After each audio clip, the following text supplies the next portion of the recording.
Okay, it's now 5:31, so let me call the meeting of the Airport Commission for the City of Palm Springs to order.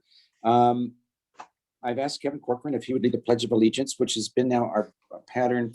Everybody puts it on mute except for Kevin, and Kevin gets to do it a cappella, and we all do it along with him, standing at our tables. So I'm putting myself on mute, and Kevin, give it about 10 seconds and take off. Sounds good, everyone. I pledge allegiance to the flag of the United States of America and to the republic for which it stands, one nation, under God, indivisible, with liberty and justice for all. Thank you, Kevin. Has the agenda been posted? Yes, it has, Chairman. Okay. We move to the roll call. Nadia, if you would call the roll, please. Commissioners Adams, Present.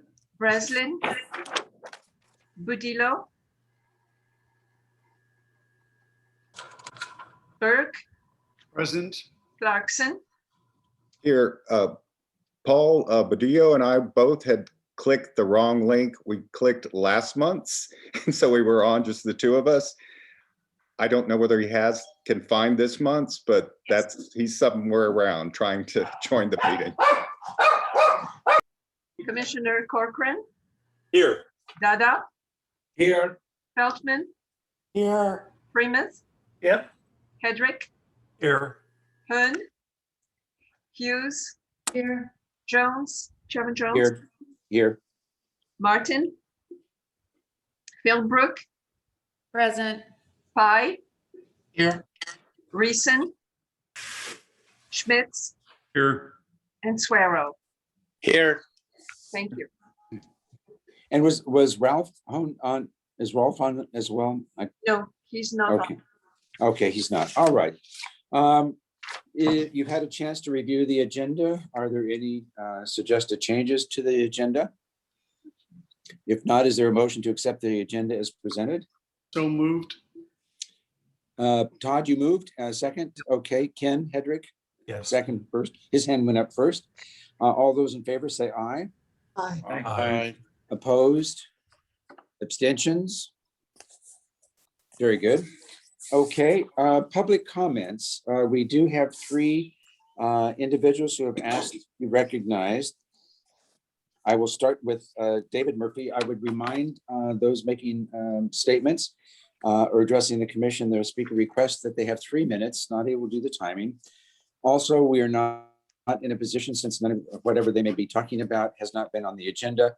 We're not in a position as the commission to discuss, but only to receive the comments that they presented. So the first speaker I have that's requested is David Murphy. Is Mr. Murphy here? Yes, thank you. Very good. Mr. Murphy, you have 3 minutes. Go. Okay. I will talk fast. I am David Murphy. I've been a resident of Palm Springs for about 8 years. And the comment I have today largely reflects an email that was sent out last week regarding the relocation to the boxing club of the Well in the Desert. I am getting a unstable internet. I apologize for that. I'm going to turn the video off. Maybe that will help. Okay, we hear you clearly, so that's not a problem.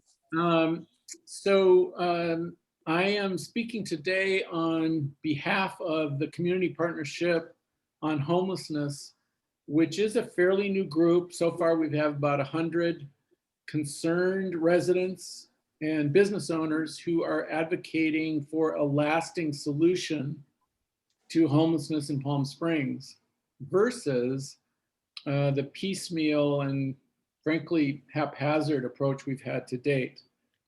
So we are recommending that the airport commissioners become fully informed and involved in this relocation effort and really carefully consider the implications for the airport of having the Well in the Desert as an immediate neighbor.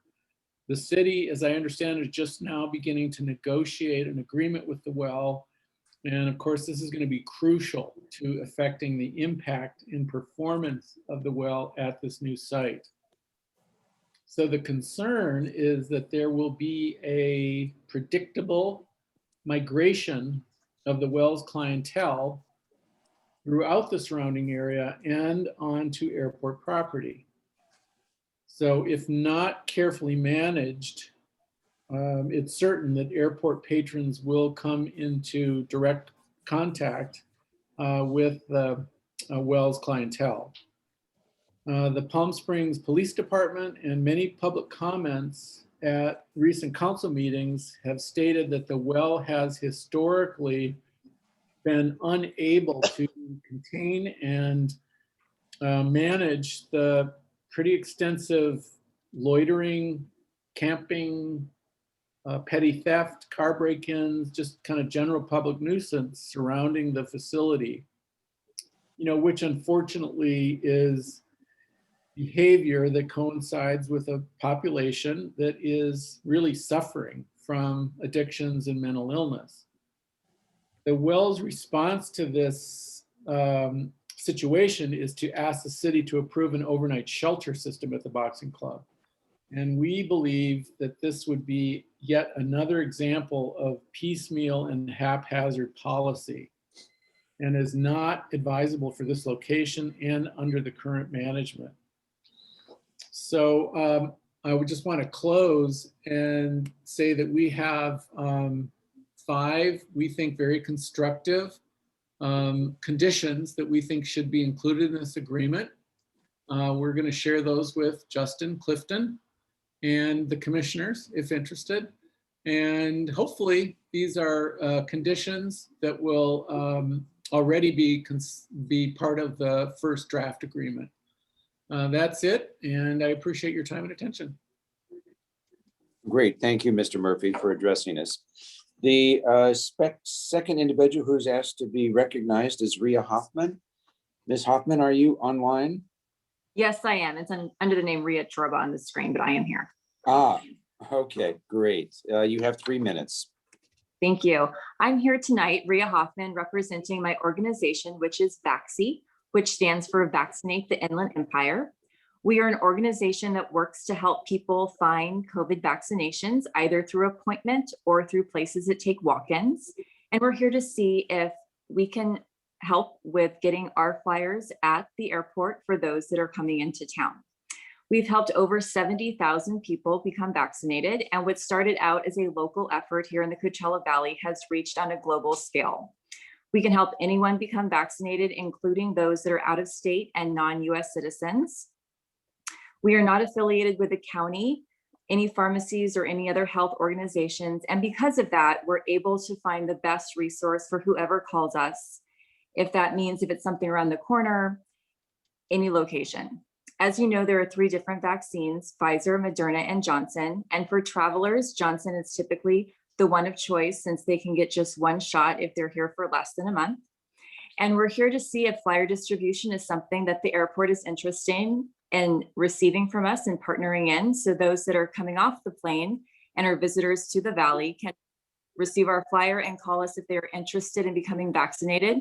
So all can have access to this vaccination if they're entering Palm Springs. Thank you for your time. Great, thank you, Ms. Hoffman, very much. The last that we have is Ms. Terry Applegate. Ms. Applegate, are you with us? Yes, I am. Okay, you have 3 minutes, please. I am one of the 25 Vaxxi volunteers. I look at the pandemic from the viewpoint of a public health perspective. While we come from different arenas, we are all committed to providing equal vaccine access to all. On March 23rd, the first articles appeared in the media that there was more vaccine availability than demand here in Riverside County. The LA Times reported today that 2/3 of California adults are now at least partially vaccinated. So over 67% of California residents ages 18 and older have received at least 1 vaccination. The bad news is that number is much lower in Riverside County. That number is 50.4%. And the number of new cases in the county have been going up. Yesterday, we had 186 new cases, and over the last 2 weeks, The 7-day average of new cases has increased by 30%. This is alarming to me. While the majority of the state has a lower infection rate, we are not vaccinating enough to prevent the spread of COVID. So there's 3 reasons to support this effort. The economy will not improve until we get the pandemic under control. We know that vaccinations work, and at the same time, we have a surplus of vaccines. 2, visitors to the region may be coming from places where vaccines are not easily attainable. The ability to get a vaccine while visiting is a plus. 3, is our region a safe choice? That may be a consideration for travelers. I ask you to strongly consider this project. Please join us in working to make our region safer. Thank you. Great, thank you, Ms. Applegate. We have no others who requested to address the commission on the public comment section, so we will continue on with our agenda. Our next item is the approval of the minutes for April 21st. You've received those in advance. Are there any additions, corrections? And if there are none, would somebody like to move adoption of the minutes as presented?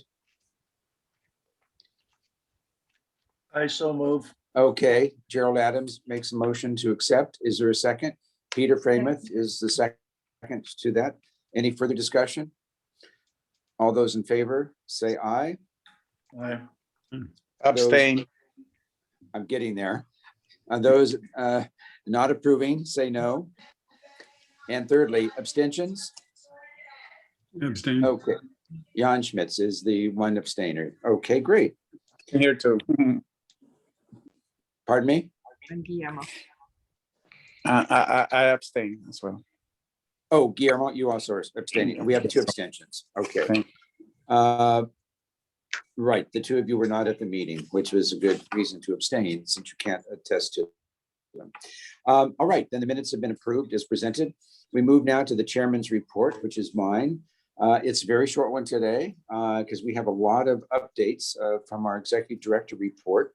I just thought I would report to you that last week, a week ago Monday, I actually flew to Puerto Vallarta from Palm Springs on United up to Denver, and from Denver to Puerto Vallarta, returning on Sunday of this last Sunday. And I have to report that the planes were completely full, but they were all practicing very good requirements in terms of masks, in terms of the way they interacted with the passengers. I was very impressed with the Mexican government and what they were requiring in Puerto Vallarta. Actually, I think almost more stringent or as stringent or more of what we were requiring in the United States in terms of wearing of masks in restaurants until you sat at the table. I noticed those, if they started to walk through a restaurant with a mask, they were actually stopped by the manager and told they were required to have a mask. I was very impressed with what occurred. For those of you thinking of flying out of the country, the United States does require a COVID test within 72 hours of your return, but thankfully the hotel made the arrangements. So I was able to secure that and upload all of those data onto United so that it was a very simple return when we had hit immigration and all in Denver. So anyway, that is my report. I love flying in and out of Palm Springs just to test everything. And I know others of you have had experiences as well, I believe, but we continue to do a great job here in terms of the check-in. I really applaud Ulysses and staff for moving forward with the ticketing expansion. That worked out incredibly well. The new baggage system is working well. The TSA with the new arrangements and the additional machines really is very, very good and very helpful. All of which increases, I think, the satisfaction of the customers that we have who fly in and out of Palm Springs.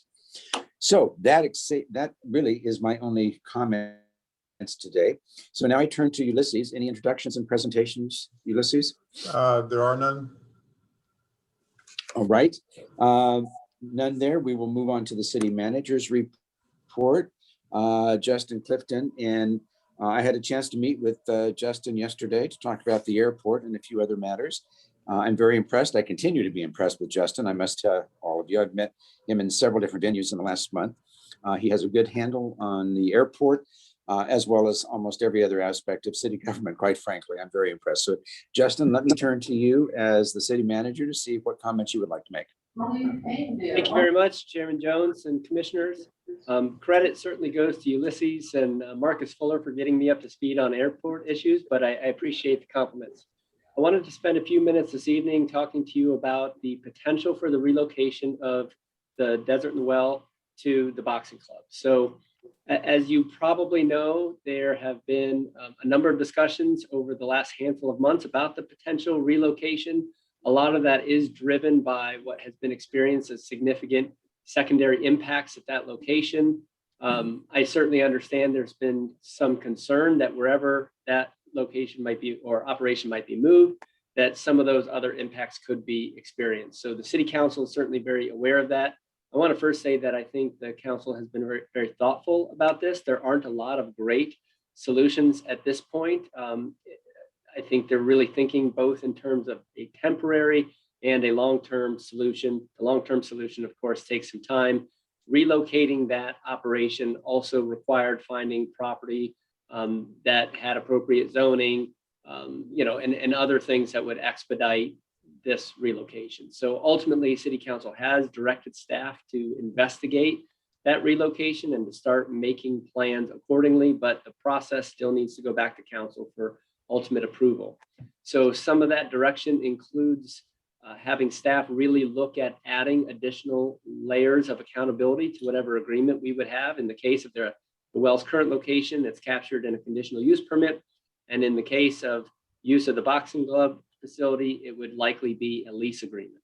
But we are in process of meeting with that provider and starting to cooperatively talk about how we can improve some of those secondary impacts. It should be noted that some of the activity from the county and Project Room Key and some other things you may have read about or heard about, I think also increased the population of homeless persons in Palm Springs and in that area. And some of that has started to dissipate at least slightly, I believe, over the last many weeks.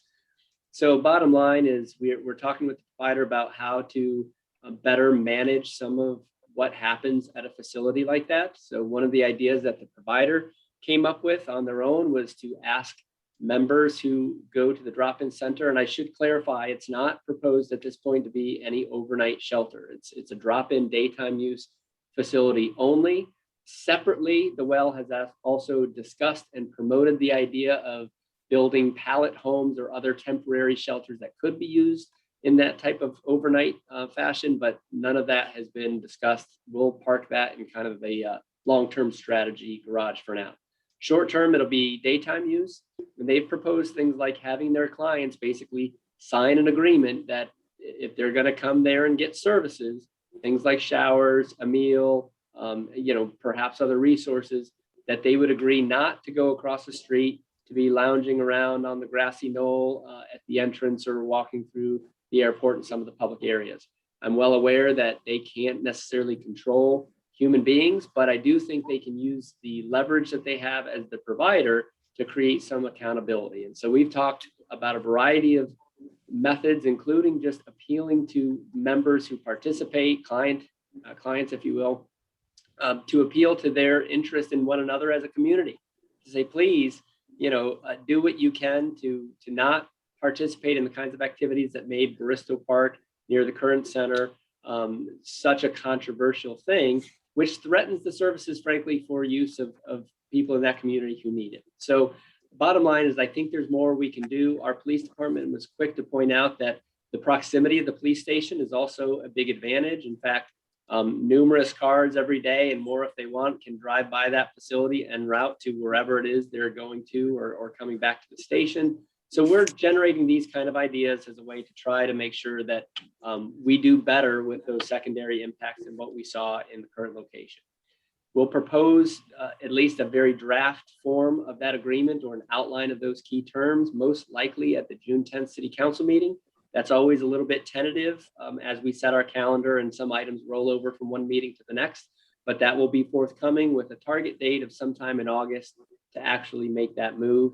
And then I just want to mention briefly on a parallel track, the City Council has directed staff to look at longer term solutions, some that I think are consistent with what one of the members who gave public comment or citizens who gave public comment mentioned earlier, that would look to a more housing first type solution, supportive permanent housing. And I think when those long-term strategies start to materialize, it's a little easier for city council to scrutinize what other services need to be part of that and really try to identify the line between what people are referring to as enabling versus the supportive services that might help improve conditions for persons who are unsheltered in our community. So stay tuned, especially to city council, to see more of that, but understand that there is an awareness of the potential for some of those issues to move over. And we are working as actively as we can to prevent those and mitigate those as much as we can. Thank you for that report, Justin. Are there any questions for Justin from the commissioners? I have a comment. Sure, Jeff. David, Well, both. Jeff, do you want to go first? Okay, Jeff. Sure. Jeff's hand was first. David, he was second there. Thank you. Just had a question. Who is responsible for maintaining that boxing club building now? It doesn't appear to be in great shape. It's kind of an eyesore, really, as it is. Is that the airport or is that the city? Well, being an airport property, I think you could probably say it's an asset of the airport. But one of the things we're proposing with this new lease agreement is an update and refresh. It's also an historic building, so significant alterations and things like that would either not be allowed or would have to go through a more rigorous process. But updating the paint, the well also has agreed to update landscaping, improving the facade, and really presenting that facility as nice and put together as possible is part of an effort to also maintain a good aesthetic and minimize some of those secondary impacts. So we realize that to the extent it kind of looks disheveled when they take over operations, there's little incentive to prevent more of the same. So there is an effort and a discussion underway about how we can clean that up and make it look nice.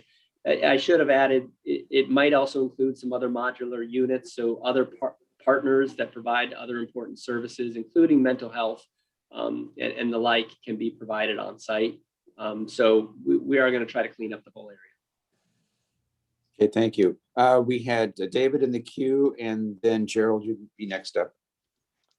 Okay, so can we get a legal opinion from our counsel or Jeff Ballinger on the rights that the population have to use airport property and stay on airport property? Because it's my understanding that that any citizen, any person can utilize public property as they see fit. I mean, I don't know what, I'm not a lawyer, I don't play one on TV, but I think we're discussing this in sort of terms of what will encourage people to do and not do. But I think as a commission and as airport management, we should know what the legal rights of any population is to use airport property, whether it's inside the buildings, outside the buildings, wherever it may be. Because I think that's what we're going to be grappling with ultimately. And the other thing I would say is I have a contrary opinion about the 24-hour thing, that they're not going to have any 24-hour activity. I think that's actually worse, not better, because when the facility closes, that's when people disperse. And where are they going to disperse to is areas in the vicinity, and the airport's in the vicinity. I don't think we should be sort of unclear about that. I think we should just have our eyes wide open that when facilities close, people move. There's no more reason to stay near that facility if it's closed. Right. So let me take those in order first. Yes, I think we can provide you. I think we already have a pretty good sense about what is restricted access and what is public. From there, it really gets into a time, place, and manner restriction and some other issues, depending on a legal interpretation of what might be kind of a public forum and where people can congregate and those kinds of things. But I think we can clear that up for the commission, and certainly we'd want to be clear on that for operational issues when we need to intervene, either at the airport or through our traditional police department off-site, right? Or on the grounds or whatever. So we will get clear on that. And then secondly, I certainly understand that you can look at the overnight aspect one of two ways. And certainly we're also aware that some people will want to remain close to those services, including when they disperse, as you described it, in the evening. So that's certainly one of the issues we want to monitor. Again, having close proximity to some other government buildings, City Hall, the police department, helps us to have more eyes.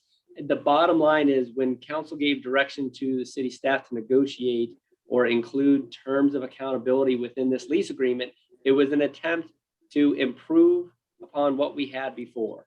Ultimately, these will be, I anticipate, without getting too far in front of council, conditions of tenancy, right? And so despite the fact that the well can't control other human beings, I anticipate that if the impacts are significant and we're not successful mitigating them, a partnership between the city and its resources and the provider and its resources, then there's going to be another conversation about whether or not these services should continue at that location or anywhere.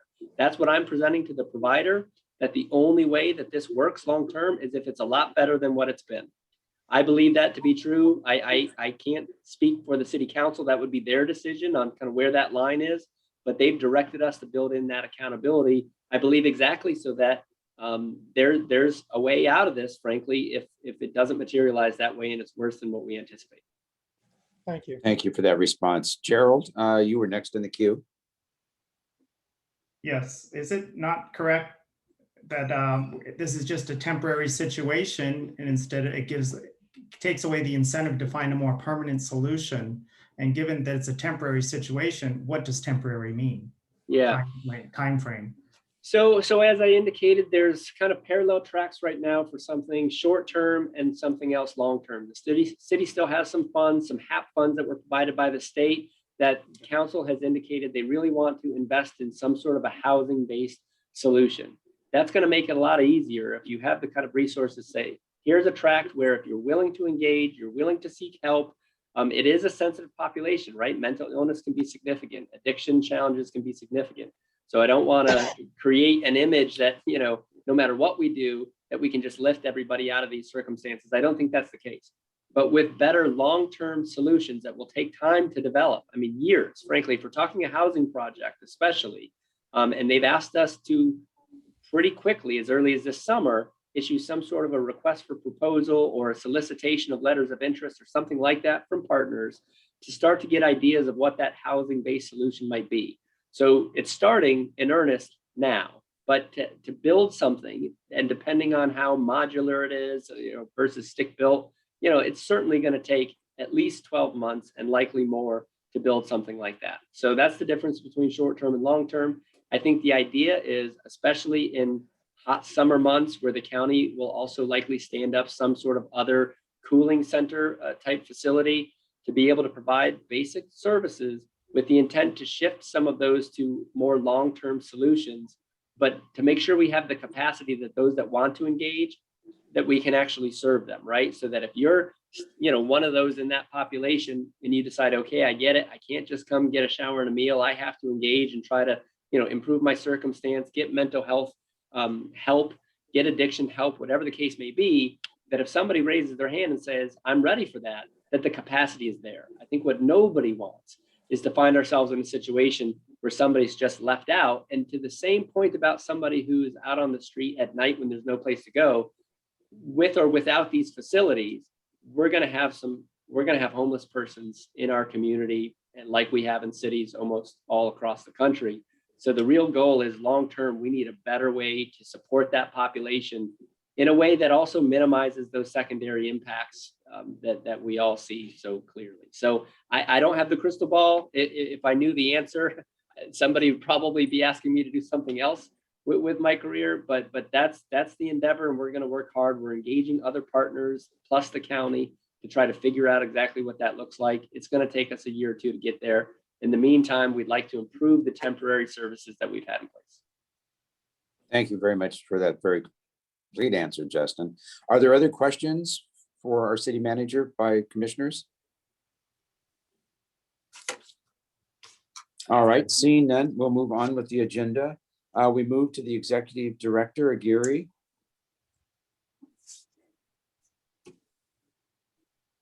Ulysses? You're on. Correct. Thank you. Sorry. There you are. Good evening, Commissioners. The percentage of total passengers that passed through the airport in April were 70% compared to April of 2019.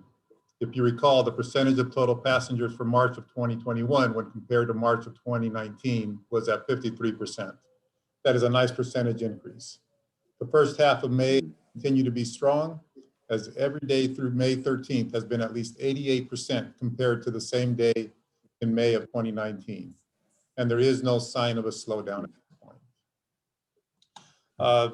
At the last meeting, Commissioner Feltman asked about the possibility of opening and operating a lounge at the airport. We are still conducting research by trying to identify other similar sized airports with lounges. It doesn't appear that there are many. We will report our findings at a future meeting and will provide a recap of the discussion the Airport Commission had back in 2019 as part of the concession RFP, which included a discussion of the possibility of a lounge at the airport. I'm going to share my screen right now. So allow me to do that.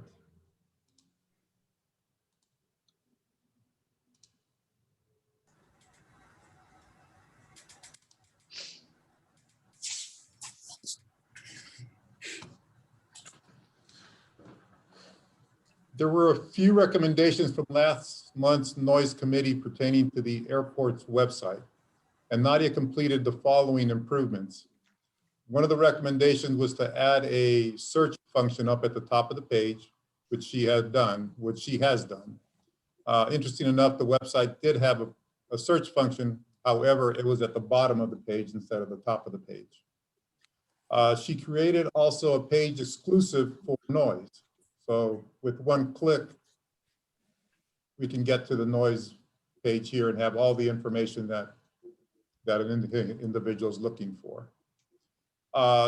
This web page also now contains information right here about the airport quarterly meeting by the noise committee. As you can see here, it's identified as Wednesday of the month at 4 p.m.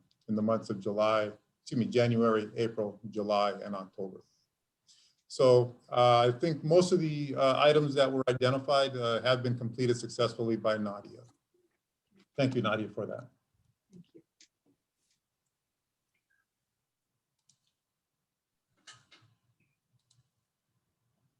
Hello, can you hear me? Yes. This is Bill. I just now joined you. I was a little late getting here, and I'm sorry about that, but I just now joined you. So I am here. Great, thank you. Glad to see you, Bill. Okay, thank you. I think I failed to mention at last month's meeting that the Navigator program restarted on April 12th. The program had been suspended since October as a precaution for the volunteers due to COVID-19. It's great to have former Commissioner Mike Call back on with the volunteers and back providing an important service for the airport. Just wanted to give you an update. The FAA is currently relocating some navigation equipment to enhance safety along the primary commercial runway. The runway will close intermittently overnight when there are no airline operations. The work is scheduled to be completed by early June. Last year, the airport purchased two new aircraft rescue and firefighting trucks called ARF trucks to replace two of our existing trucks with AIP grant funding from the FAA. The trucks were originally scheduled to be delivered in June of 2021. However, due to impacts to the supply chain, Oshkosh is now expecting to deliver the trucks in August of 2021. The airport held its triannual full-scale emergency exercise on April 12th, which is required by the FAA regulations. Due to COVID-19 protocols, attendance was extremely limited. The exercise allowed first responders, aircraft rescue and firefighters, police, ambulances, air ambulance, and hospitals to practice responding to an aircraft incident by simulating an engine on fire on an aircraft that was parked at the Bono with the aircraft having passengers on it. The exercise simulated numerous fatalities and injured passengers. By all accounts, the exercise went well. The FAA also conducted its annual certification of the airport in April. It conducted its inspection a little bit different than prior years, where there was a administrative desktop review at a remote site prior to the inspector arriving at the airport to do a physical inspection. At the completion of the inspection, the airport did fairly well, but there were some minor findings that we are in the process of correcting now. Some of you may remember that in early of 2019, Director Nolan and Mark Jute informed the commission that the RFP for new concessions would require the food and beverage concessionaires to replace the fountain in the Bono concourse and remove the 4 palm trees in order to construct a bar with food service. Unfortunately, COVID-19 pandemic forced the cancellation of the RFP. Had the RFP gone forward, the work would have been started on this area this summer. It is still the intent to convert the fountain area to a bar with food service when we release an RFP. But due to the delay, the airport will be removing the 4 palm trees tonight. The palm trees are currently rubbing against the high tensile fabric roof. The airport hires the same company that installed the roof by the name of Bird Air to conduct an annual inspection. Following one of the recommendations from their last inspection last year, the palm trees were trimmed in September of 2020, but they have continued to grow. The company just completed their most recent inspection in April and recommended that the trees be removed. Otherwise, the palm trees will soon damage the roof by tearing through the fabric roof. Unfortunately, trimming the palm trees is no longer an option. The trees will be replaced with palm trees that will only grow to approximately 15 feet high. I am sure that all of you have heard that many companies with job openings are having a difficult time filling those positions due to the lack of job applicants. Several airport tenants and service companies are experiencing the same challenges, with few qualified or no applicants responding to job announcements.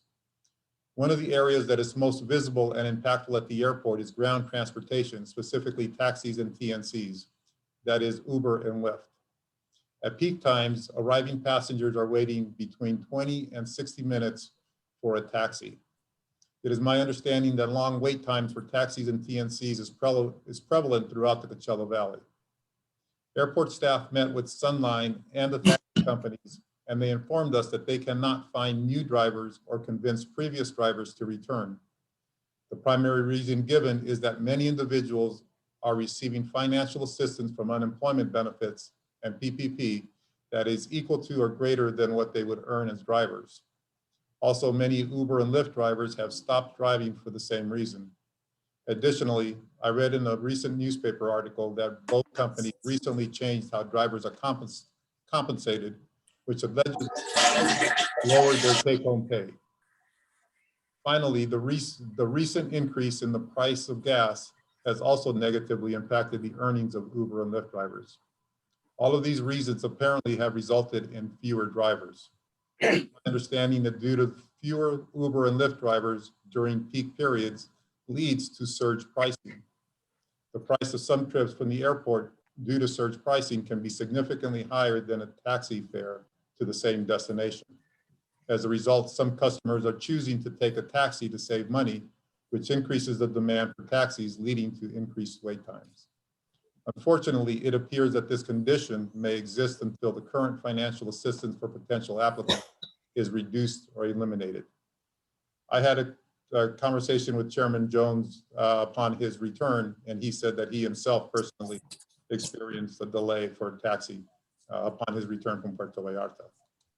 Chairman Jones, you want to add anything about your experience? Yes, actually, when I came out, there were about 20 people waiting for taxis, and there were no taxis at all.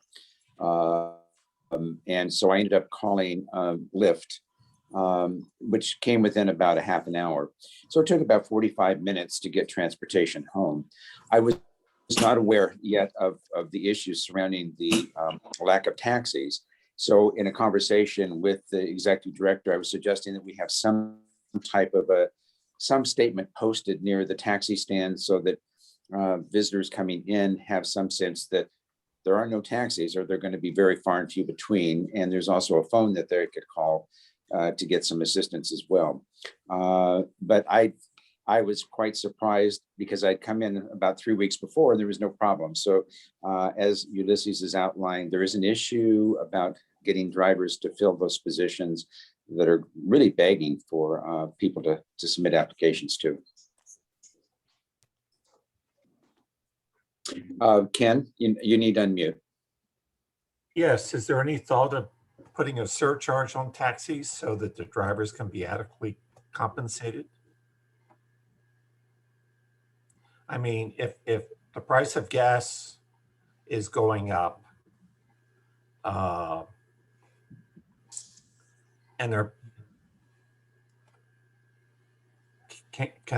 why don't we do something to make it profitable for these drivers to drive?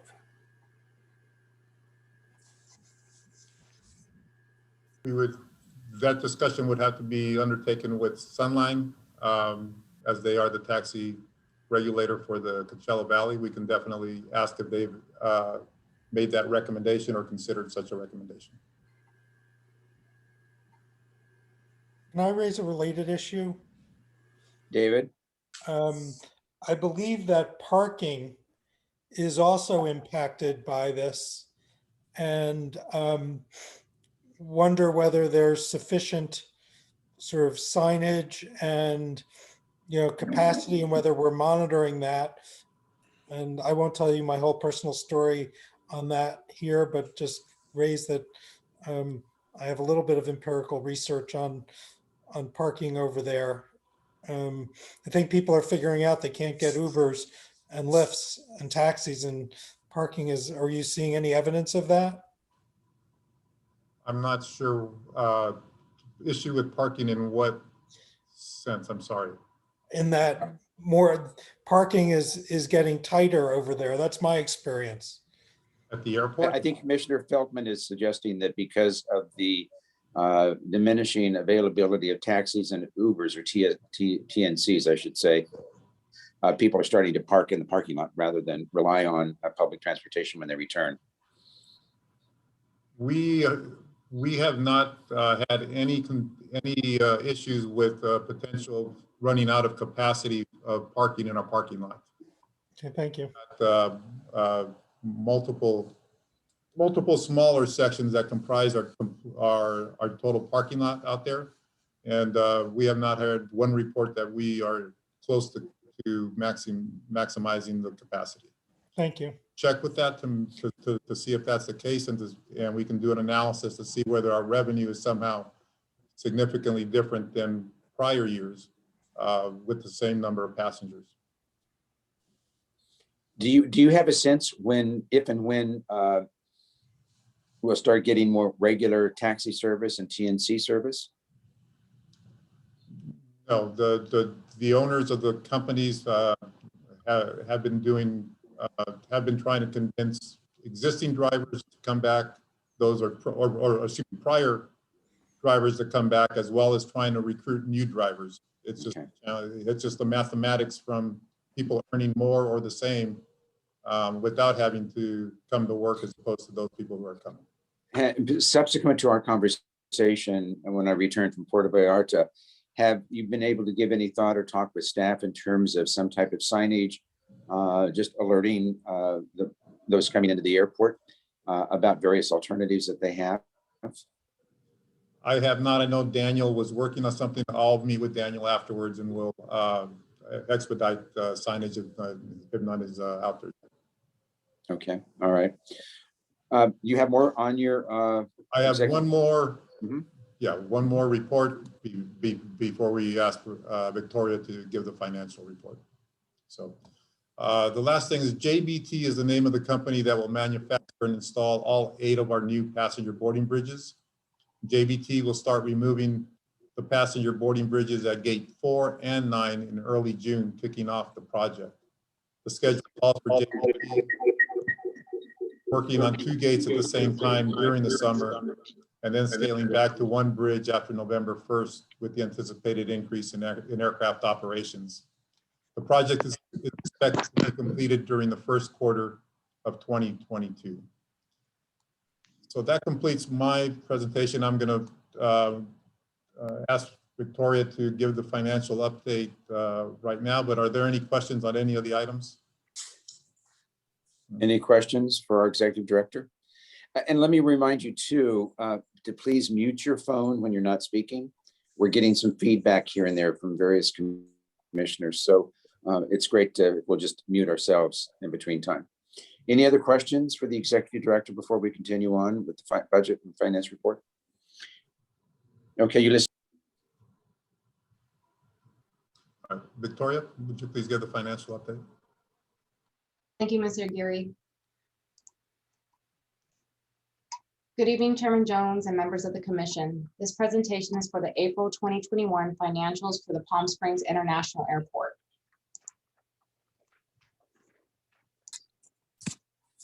This is an overview of the airport's revenues. Fund 405 is the airport's fund for customer facility charges. The year-to-date revenues are about 69% of the budget amount of $1.45 million. Fund 410 is the airport's passenger facility charges. The current revenue is roughly 55% of the budgeted $2.6 million. Fund 415 is the airport's maintenance and operations fund. Revenue is roughly 70% of the budgeted $25.5 million. Below is the detail of revenue in Fund 415.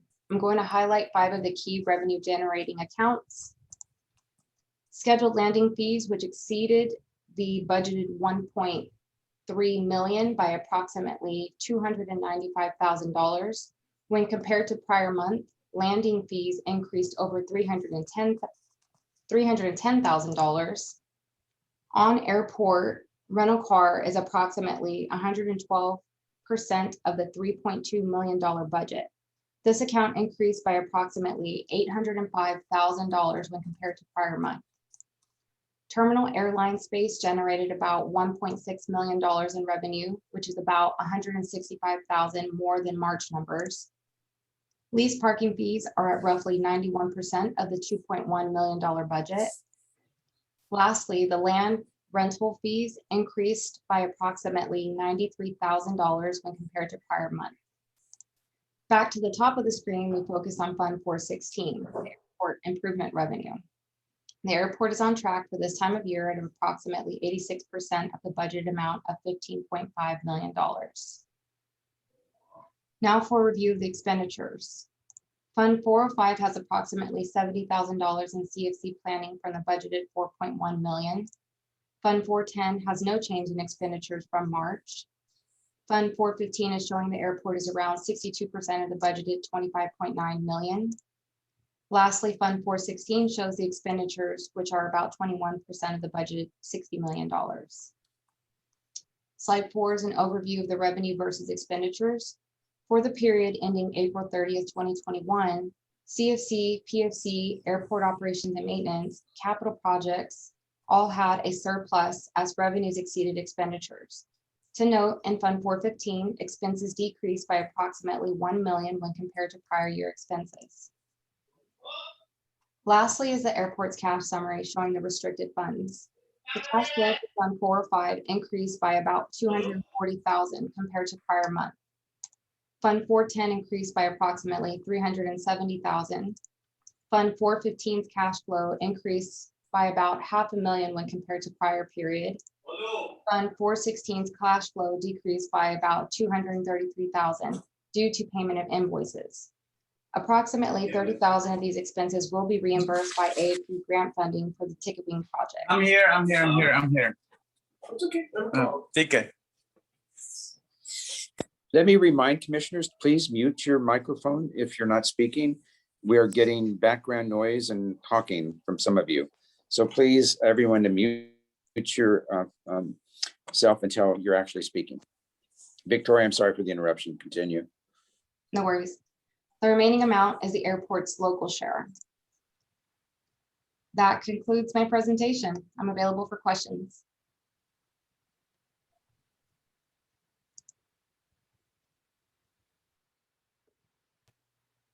Ken, yes. Ken, go ahead. Would it be possible, we had 2020 is such an anomaly in also part of 2019.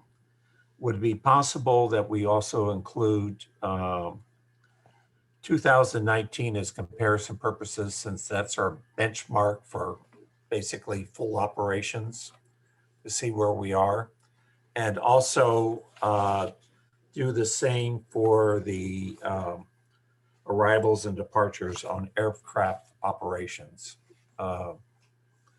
Today, when I was going through the material, I wanted to see how close we were. I'm glad to hear that we're at 88%, but it would just sort of be nice to be able to look at that without doing a lot of extra research.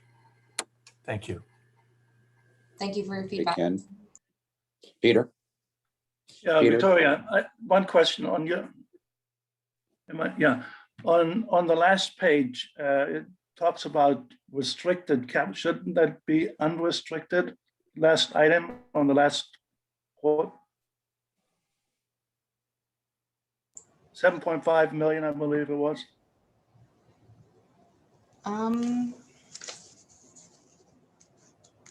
It is in line with the other funds of restricted cash. I'll take a look at it. Pardon me? I'll take a look at it. Yeah, because I don't see any unrestricted funds there at all. These are the cash fund summary is similar to what prior cash summary are for when we've done presentations before. Nothing has changed, and it is the airport's restricted cash. Okay. Thank you. Are there other questions for Victoria? Okay, Paul.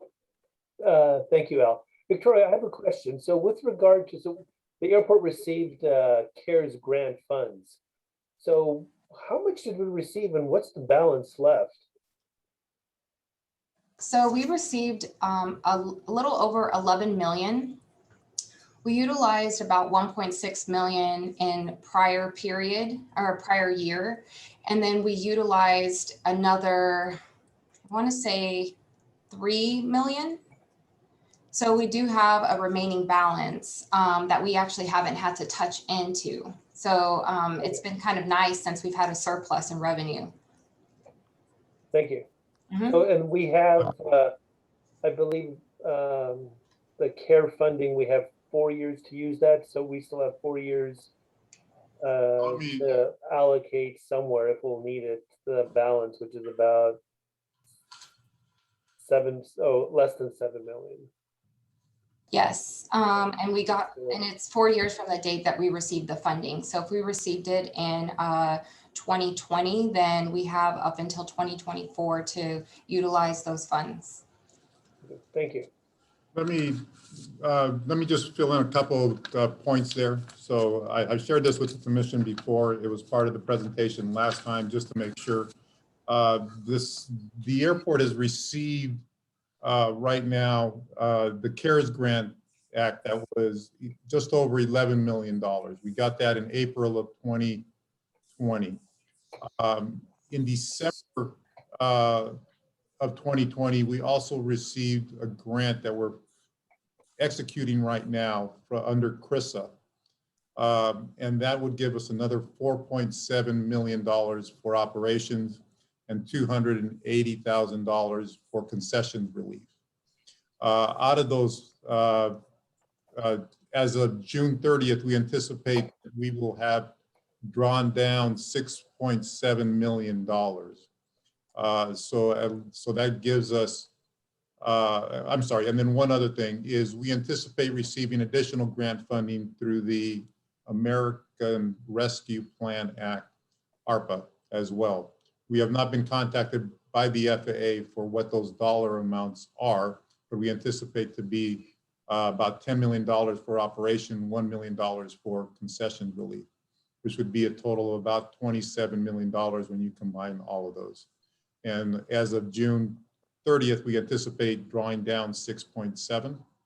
And then next fiscal year, we anticipate drawing down just over $6 million as well. So at the end of next fiscal year, should our revenues not exceed our projected revenues or our expenses go too high, we should have about $14 million remaining through all of those grants once we execute the final grant under ARPA. That's very helpful. Thank you. Any questions for Victoria or our executive director, Gary? No? Then Ulysses, it's back to you Okay. under the executive director's report. Thank you. And Daniel, would you please give up an update on marketing and air service? Yes, let me get my screen shared real quick. And I just note while you're pulling it up that Rolf, the vice chair, has joined us as well. Welcome, Rolf. There we go. Sorry, I was late, just stuck in other meetings. I know the feeling. All right, good evening, everyone. I have a short presentation. I won't take up too much of your time tonight. So first up, we're going to do a quick update just on the air service.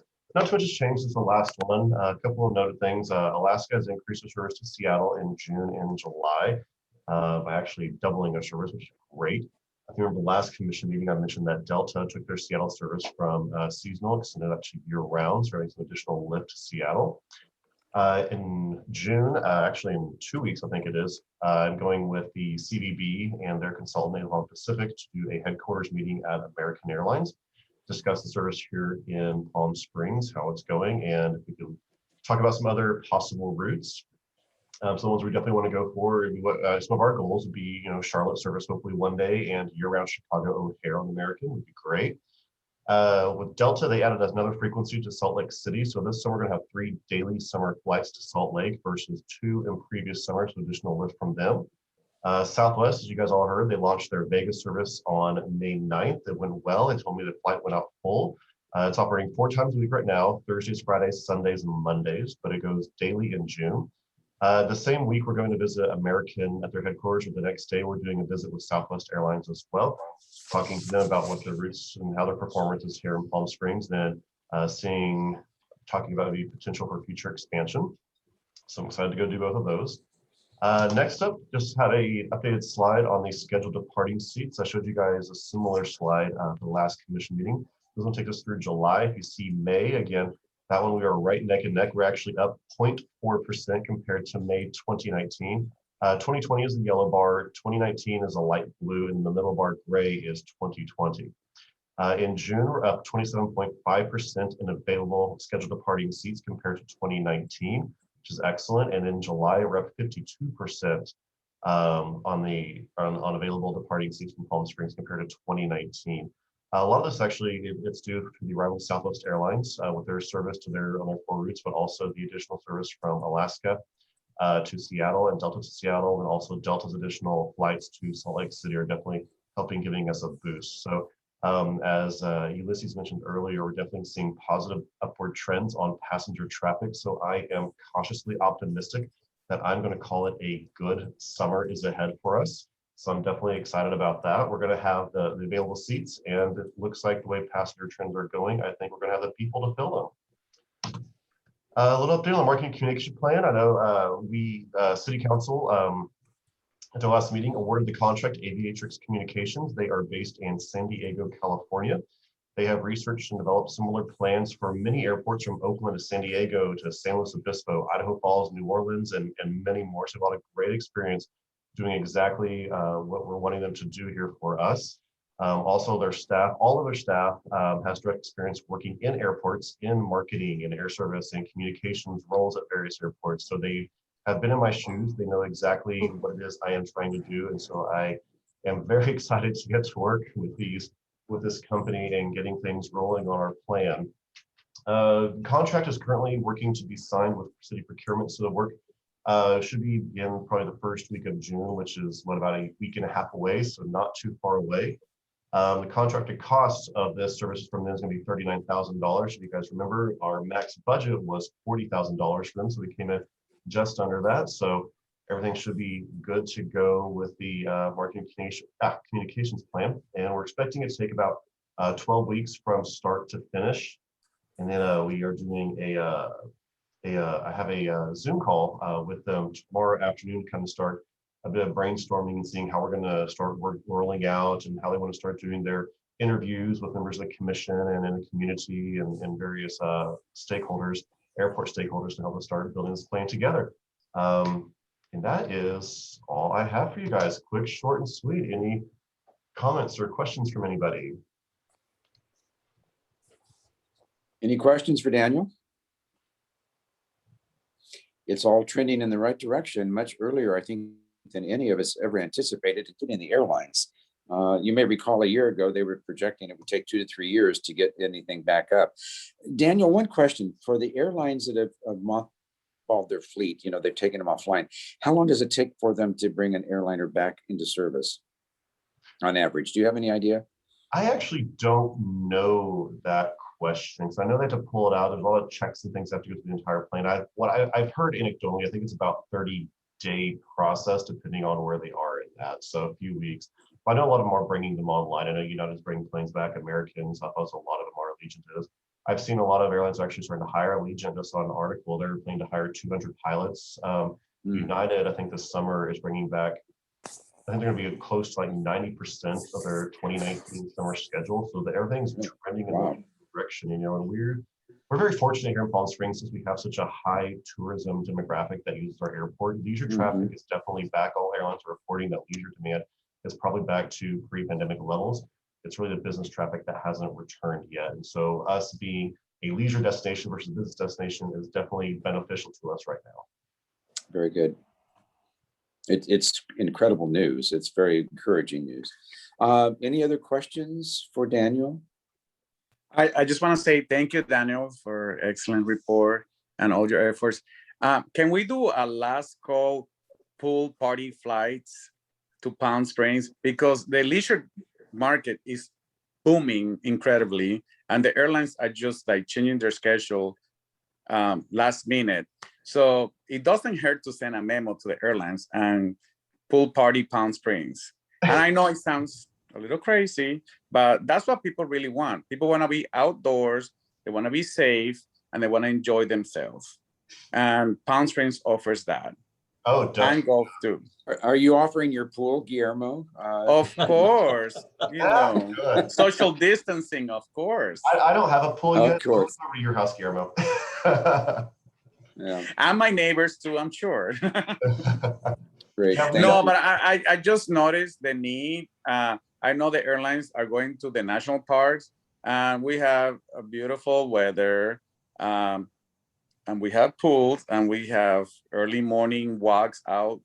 So we have open space, and people really seeking for that. Yeah, and I think the airlines are trending that way. They're really opening flights last minute. Yeah, definitely. I think the airlines are definitely realizing that too. We have more lift this summer than we have in previous summers, being a tourist destination. And so we're definitely have a lot more capacity coming in than we have.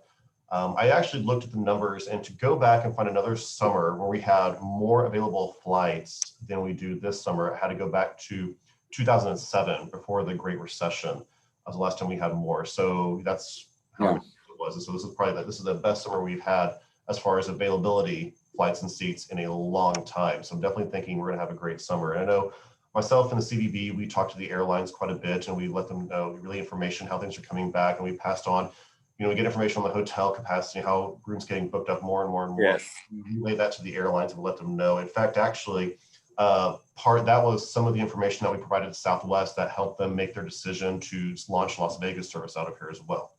So we definitely, I'm working with Scott White, CVB, and their consultant, Avon Pacific, and we talked to them quite a bit. And we'll take more updated data and information to American and Southwest when we meet with them in early June. And then the end of June, I'm going with them to a conference called Roots Americas, and it is a conference where airports and airlines basically speed date. And we sit down for 25-minute meetings at a table, and we basically make our pitch to why you either A, need to fly to Palm Springs, or add more routes out of Palm Springs, or take a seasonal route to a year-round route. And so I expect us to have probably, anywhere from a dozen to 15 meetings coming out of that conference. And we'll be meeting with airlines that fly here and airlines that don't fly here. I know hopefully we do a good job and get a lot more flights and airlines, and Ulysses will probably scream if we do that because the space we have available at the airport. But you know, it's a good thing to be. And so I'm looking forward to those meetings that we're going to have both with American and Southwest and also that conference at the end of June. That's terrific. So yeah, I will say pull to PSP. We have world-class accommodations and homes throughout the valley, and it's never late. Yes. I'm sure Daniel will take that under advisement as part of our marketing campaign. So that, thank you, Guillermo. I'm going to add Guillermo's pool to our incentive program. There you go. Patricia, yes, yes, Patricia. All I want to say to Daniel is this, that the marketing committee is going to be really excited to be working with you, Aviatrix, and anything we can do to help, you just let us know. Oh, thank you for that. I'm excited too. I definitely, we're trying to get together probably about half a dozen group interviews of the community, and definitely one of them's going to be the marketing committee and the commission, and then any other commissioners that, you know, should be on it. City officials and things, talking to some chambers of commerce, the CVB. So we're kind of putting together a list of ideas, and then I want to talk to Aviatrix on their process and how they kind of put together different groups in other airports and for kind of help us narrow down what we want to do. But yeah, you guys will definitely be involved in this, and I'm excited to do it. Yeah, sounds good. Thank you. Other questions or comments for Daniel? Nope, don't see any there. So we return to Executive Director Aguirre for discussion and the action regarding the amendment to the airport. Yes, Jones, before we move to that one, I do have a quick project update on the construction. Okay. What would be a meeting right now without a construction update and photographs? Oh, that's true. Construction update. My apologies. Here we go.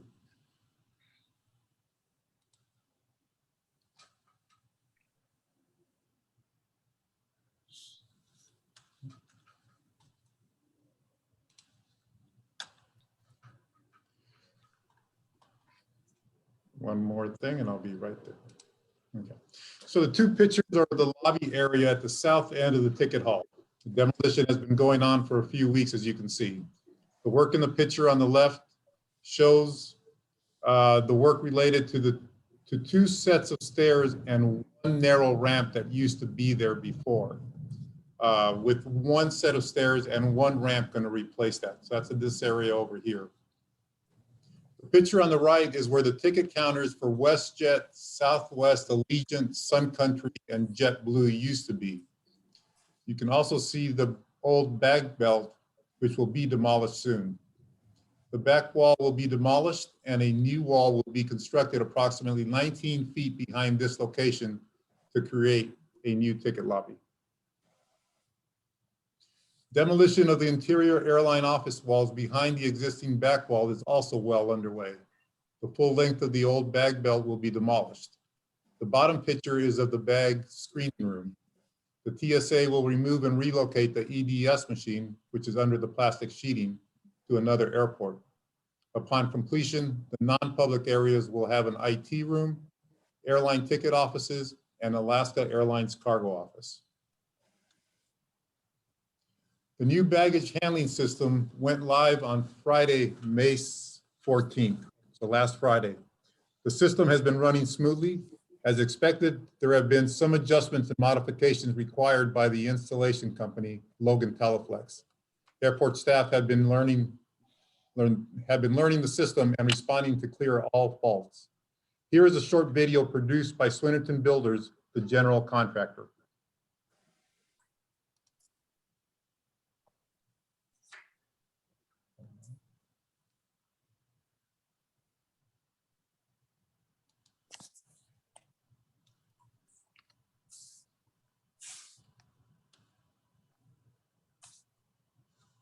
Let me try this one more time.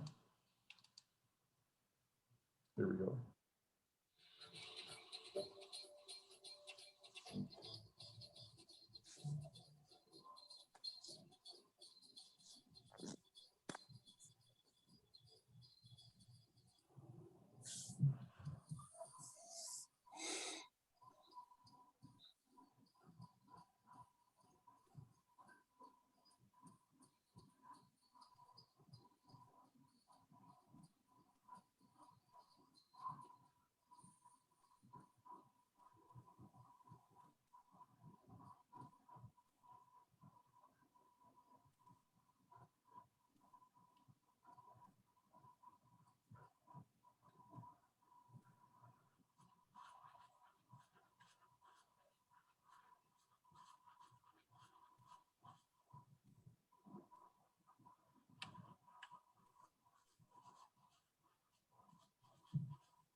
That was produced by Swinnerton Builders, and that's a nice overview, quick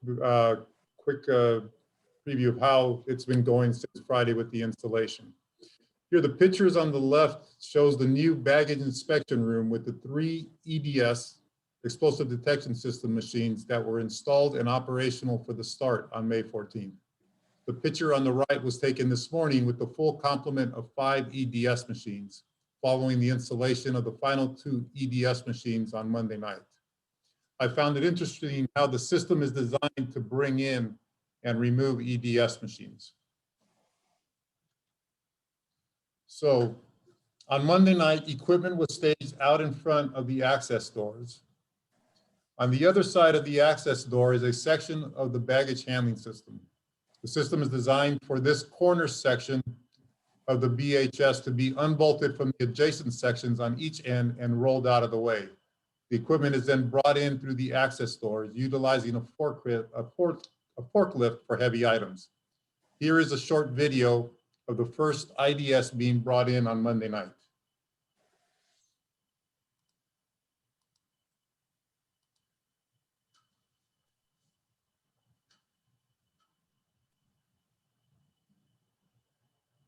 These 2 gentlemen are taking the bolts away from the section, so that way they can roll it out of the way.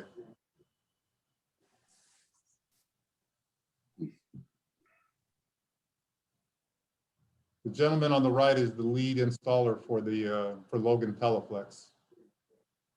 They're bringing in the EDS machine to move it in place.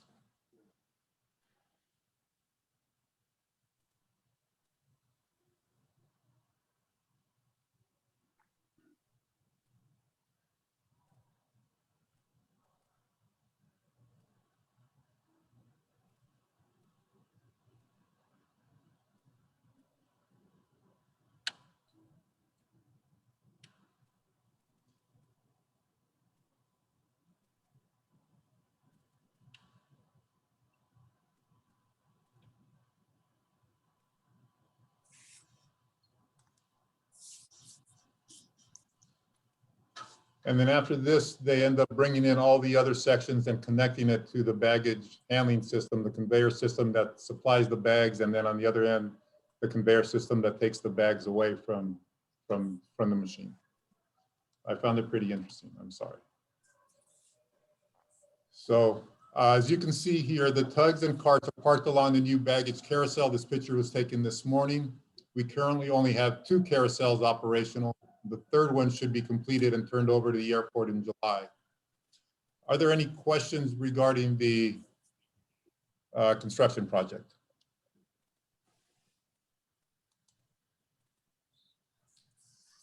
Any questions?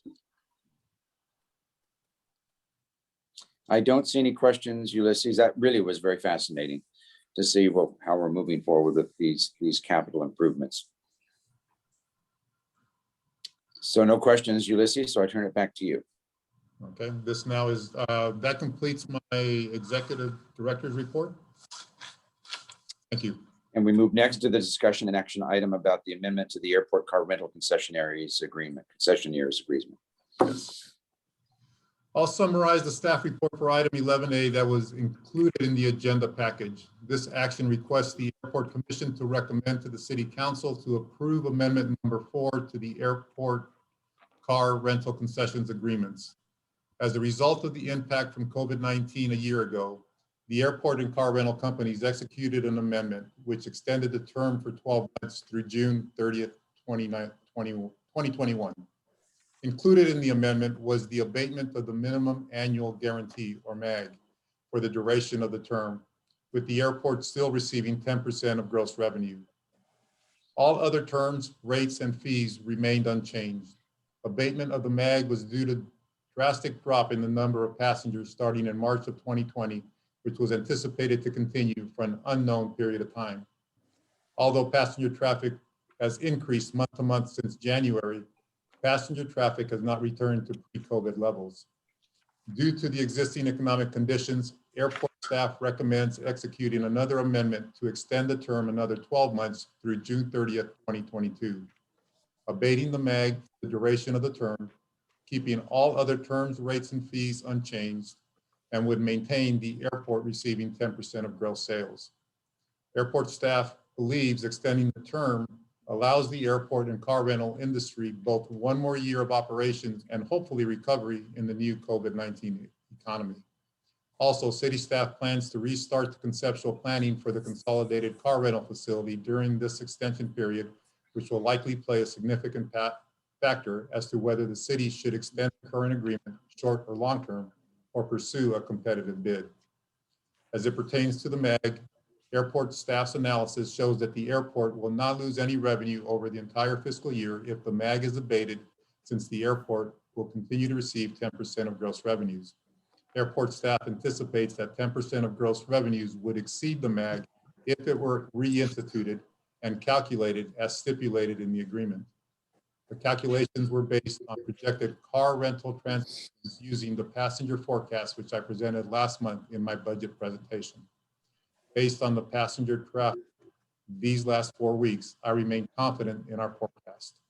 I anticipate this item to be placed on the June 10th City Council agenda. This concludes my summary. Are there any questions? Are there any questions on this item? It's an action item. We'd also entertain an emotion for adoption. I'll make a motion. Okay. Bill Reese. I move that we approve amendment number 4 to the airport car rental concession agreement. I'll second. I'm sorry, who did the second? Ken. Ken, sorry. Okay, great. Thank you, Ken. Ken Hedrick. It's been moved and seconded. Any discussion regarding this item? Or questions? I have a question, probably not related to this. It just, how come in our airport, we cannot just go directly to the car and drive off? We have to always go to the counter, wait in line, and all that. I mean, but that's not probably related to this, and just something for later. All right, you're asking for those speedy ways where you go out and drive away for the high-end customers or something. Yeah, okay. I think that's a discussion for another time. Yeah, sure. Guillermo, as opposed to, right now we have before us this action item, moved and seconded. Are there any other questions about the item before we take a vote? If not, may I call for all those in favor to say aye? Aye. Aye. Okay, those opposed? Any abstentions? Very well, it passes unanimously. Thank you all for that. Ulysses, do you have any other items? I do not, Chairman. Okay, then we will move to the commissioner requests and reports. Do any of the commissioners have any requests or reports that they would like to make? Ken? 2 questions. One, since all the COVID mandates go off on June 15th, will we have a live meeting in June, or are we going to continue virtual? Is our city manager still with us? I don't know, Justin, if you're still there. Yes, he is. Yep. Can you respond to that? Yeah, so we're still having conversations with city council about live meetings, but ultimately, because we expect some of those are going to have open-ended need for attendance, there will probably be the last thing that we loosen up. And while we all anticipate the governor is going to do something on June 15th, where he said he's going to remove most restrictions, I still don't know what that means. So far, some of the caveats or exceptions to those kinds of things have been large crowds and especially large indoor gatherings. So especially when it comes to things like city council meetings, where we can anticipate, depending on the subject, that we will have high demand for attendance, those would probably be last.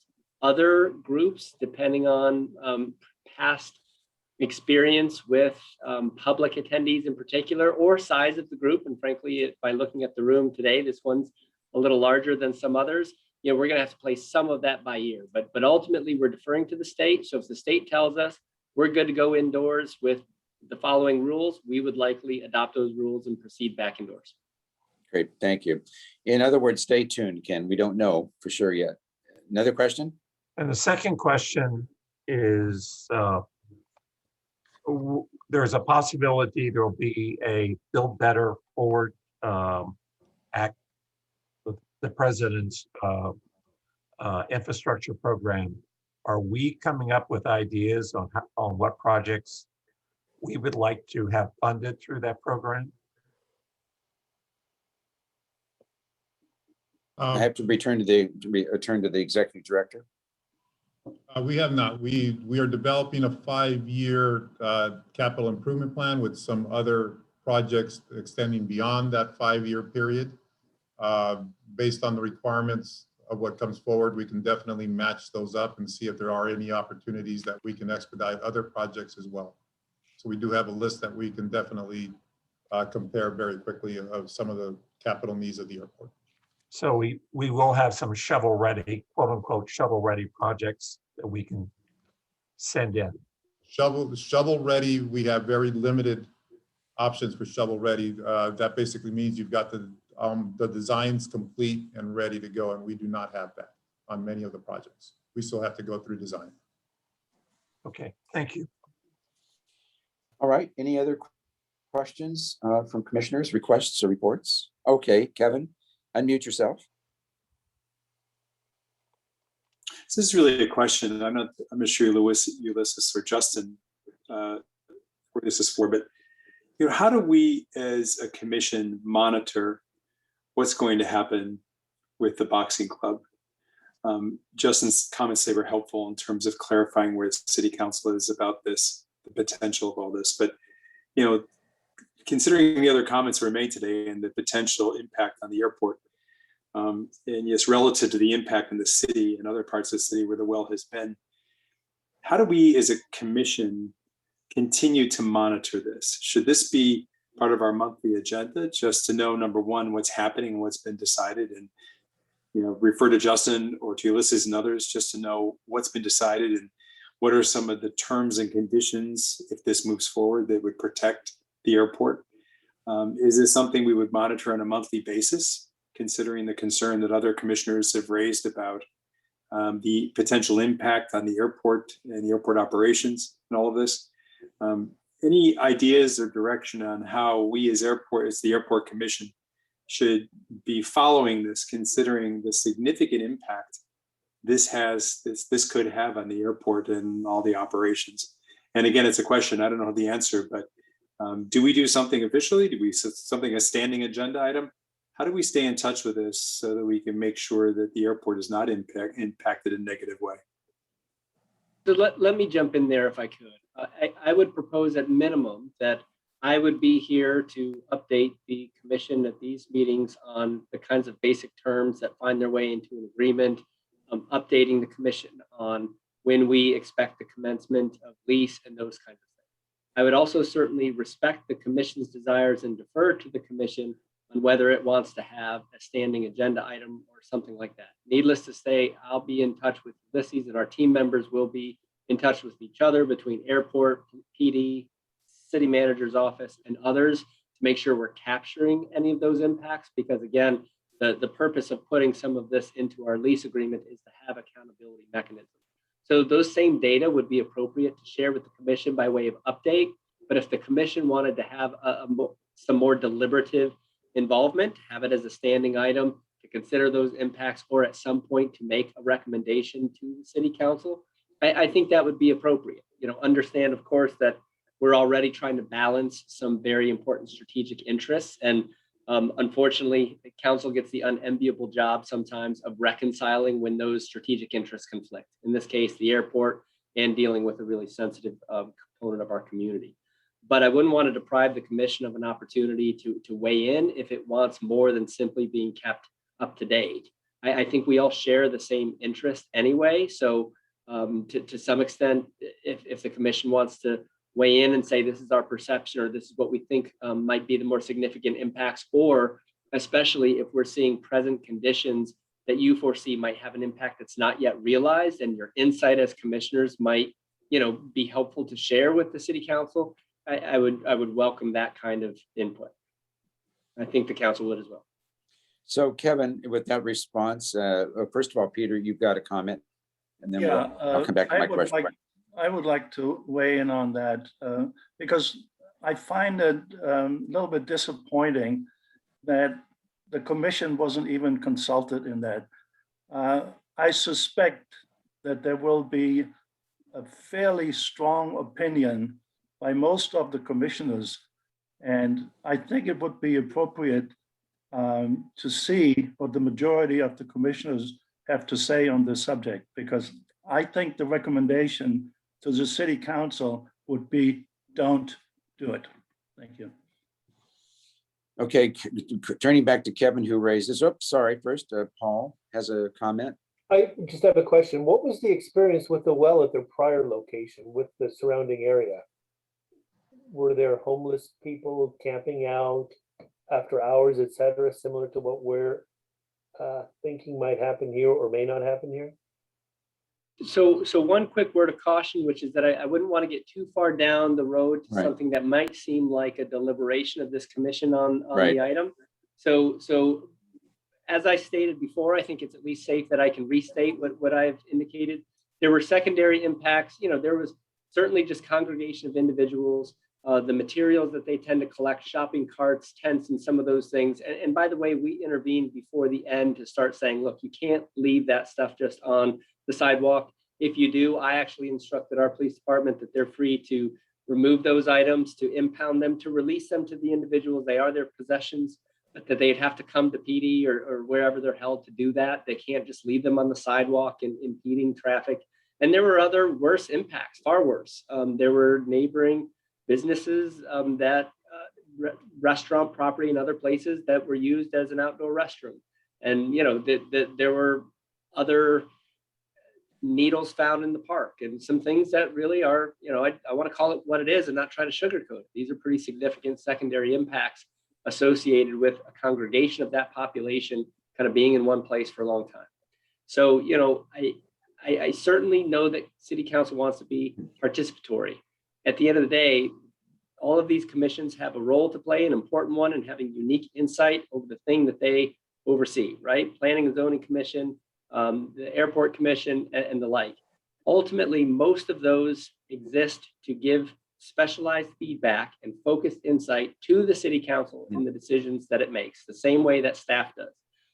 Generally speaking, my approach is, if we've heard from council on a direction they want to go, I typically wouldn't think it's within my right to contradict their direction. I do think providing insight is what can be helpful. I would encourage the commission to think along similar terms. I'm not trying to censor anything this commission would want to do, but ultimately we serve at the pleasure of the council. This commission's a little different than some others with a broader focus. So, we'd want to review those enabling ordinances and rules, just to understand that they're well aware of the tension and have ultimately ruled that despite that tension and between those interests, that this is something that they feel they need to pursue. So I would encourage the commission, if you want to participate going forward, put it on an agenda item. We'll share with you the same kind of information that we'll be sharing with council and sharing among staff, so that, again, council can really get the unique insight of you focused on an airport and airport related issues, especially those items that they might not be as quick to see because you're immersed in it and they're spread, thin across the myriad other areas that they need to oversee from a policy perspective. And I would say sharing that perspective is what's going to be most valuable. Ultimately, they have that unenviable position of weighing all that input and then deciding what to do. And I would remind, we are advisory to the city council. We only make recommendations to the city council. We don't deliver final statements. Jan, it looked like you had a comment you wanted to make. Yes, we're starting an agenda item that's not there. And I would suggest that we put it on the next agenda, and specifically so we can have it as an agenda item. Right, that was going to be my next question. It appears just by the nods, but I would like more of kind of a notation of the commissioners who would like to have this on the agenda item for June. Is there anyone who would not want this on the June agenda? Let me ask it that way. It looks like there's unanimous support for having this as an agenda item at the June meeting so that we can have a fuller discussion. So with your permission, Justin, if we can go ahead and agendize that as well for the June meeting, would appreciate that. I think that's response to as I'm looking at everybody's face, That's the one advantage to a Zoom meeting. I can see everybody at once, so this works well.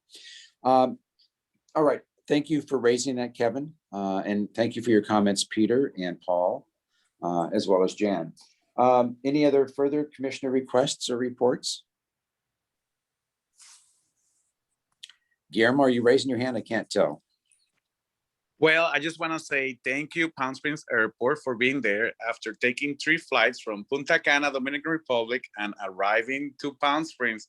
It was a great way to get home. So thank you for being there. Very good, very good. And 2 babies, by the way. I know, you adopted 2 babies. You got your hands full. Yes. All right, any other commissioner requests or reports? If there are none, moving forward, the report of the city council items, they are in your agenda packet. Nothing that affects us as directly as, of course, the agreement, the service agreement with Aviatrix Communications regarding the marketing agreement. That is there. And other city council items, I think everything is in your packet. I don't believe we have any correspondence. The airline activity reports for April are, I think, attached as I recall. Are they not? And we would receive and file those. Is there anything else for the good of the order of the commission meeting? As usual, this is an incredibly effective collegial group, and really appreciate how we pull together for a common goal and common outcome. So any other comments? If not, is there a motion to adjourn? Kevin Cochran moves we adjournment. Is there a second? Or we can stay all night? Okay, thank you, Bill. Bill is first, Bill seconds the motion. All those in favor of adjournment? Aye. Is there anyone opposed to adjournment or any abstentions? Nope. All right, then we will see you in June. Thank you all. Thank you. Thank you.